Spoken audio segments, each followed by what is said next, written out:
What is going on, everybody? I wanted to chime in and give my thoughts on the AEW Blood and Guts show, and since it's really the main importance of wrestling this week, nothing else is going on whatsoever.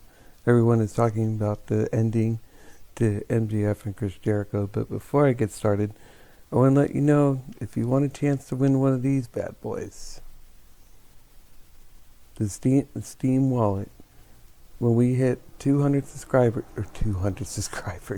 2,000 subscribers, we'll be picking one lucky winner. Whoever comments the most, shares the video the most, and engages with me the most will be eligible to win one of these. What I'll do is this little code that you see here. Don't use this because I already did. But this code that you see in the back, I'll just scratch it off and give it to you, and then you can shop away and get what you want to get. That would be for helping me support the channel. So I thought I'd do something cool like that. If Steam is not your choice and you're more of a PlayStation person, it can be a PlayStation card too. One or the other. When we hit 2,000, we're 302 away.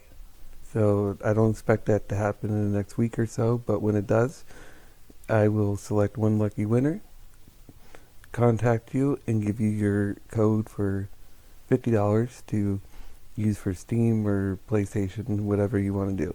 But that's proof that I am going to do that. So everyone's talking about the ending to Blood and Guts. Great match. Great match. Everybody was invested. The fans were awesome. The thing you guys got to understand, Jericho is 50. Yes, I understand they could have went away with not showing the crash pad, to at least not leave the fans salty.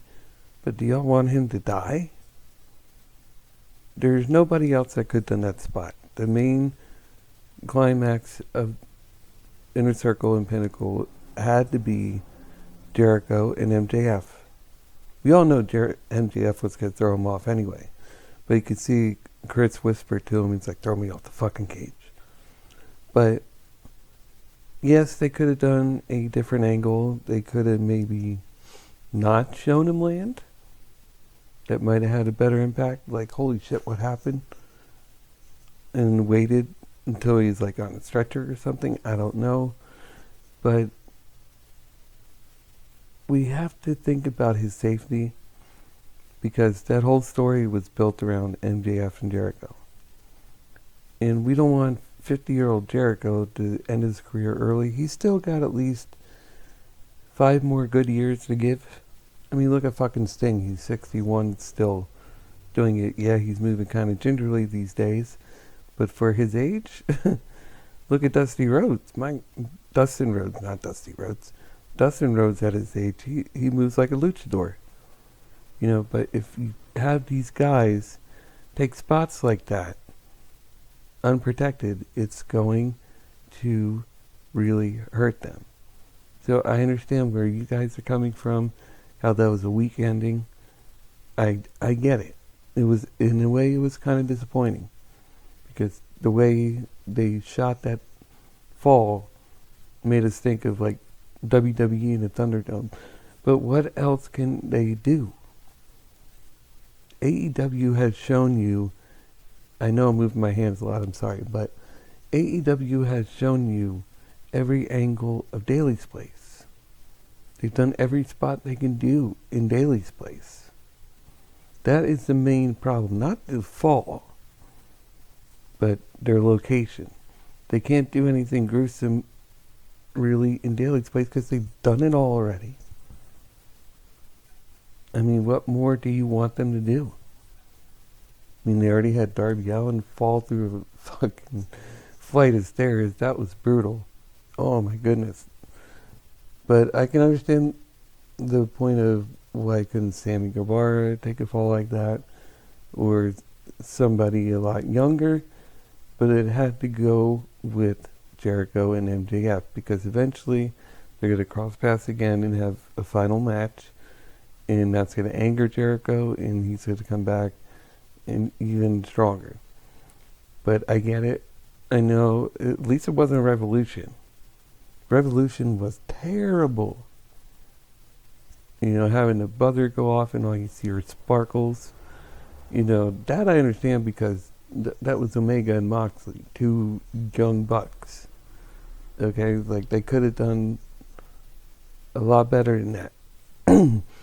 But no, I don't want to see Jericho get injured. I'm sorry, you know, that's just my point of view. I really don't want to see him get hurt. And we gotta respect the man for still taking a 15-foot fall. Those guys his age would be checking shit and be like, no way I'm doing that. Crash pad or no crash pad, I am not doing that. So I think that was probably a compromise between Tony Khan and Chris, because they knew what the ending was. Chris wanted to end out in a bloody way. Tony Khan probably said, no, we're not doing it unless you have a crash pad. Because he was looking out for his safety. If it was anybody else, they probably could have done something a lot cooler. But it still made MJF look strong. It still made MJF look more like a dick. So I think that's why they booked the show like they did for this coming week. Because they knew that ending was probably going to leave people a little salty and a little angry. Little angry. So I think that's going to make up for it. I mean, it's not that big a deal, people. It really isn't. Stop with all these, oh, I would have shot it this way. I would have shot it that way. It's already been done. The match is over. Move on. I mean, look at what we got with WWE. They do nothing like that anymore in Raw or SmackDown. I mean, oh, it's Retro SmackDown tonight. Do you expect anything different? I mean, honestly, do you expect anything different? No. There's not going to be anything different. Other than, oh, they might change an image here, change an image there, just to make it look like a different show. But come on, people. It's not. I don't even know if I have an interest in watching it. I really don't. I can care less about WWE anymore. But I knew everybody would be watching this episode of Dynamite. I'm a little shocked that it was only a 1.09. I thought it'd be a lot higher because, let's face it, they were hyping this up for a long time. I was thinking maybe 1.3 at least. But over time, give them, you know, that'll get there on a more regular basis. I have a feeling once they start touring again, which I think they said this fall, and you start seeing different venues, that's going to bring interest back again.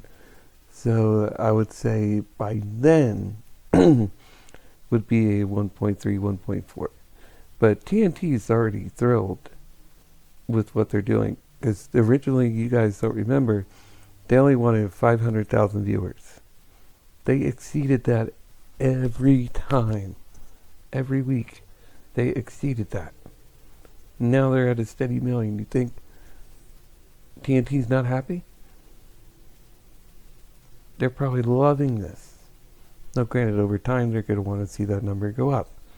You know, any big company like TNT USA is not going to want to see low numbers constantly happening over and over and over. But the thing with AEW is they've never climbed down. Maybe like for a week or two, but they always rose back up. So they've been up, way up more than they've been down. So that's why you got to look at it on a more consistent basis. And excuse me, my allergies, but I am sorry, guys. Please stop wanting people to suffer. I mean, yeah, we all want to see cool cage matches. Those guys busted their ass. I mean, they killed each other in that match. And then they had the Civil War scene where they all just crashed like that. That was a cool visual. I mean, they gave you everything they possibly could do. So let's just minus that. No, you don't have to give them a pass, but, you know, I'm sure Tony Khan's seeing this and it's like, okay, maybe we won't do a match like this for a while with somebody 50 years old. He's got to listen. He's got to hear you. He's got to make the appropriate changes.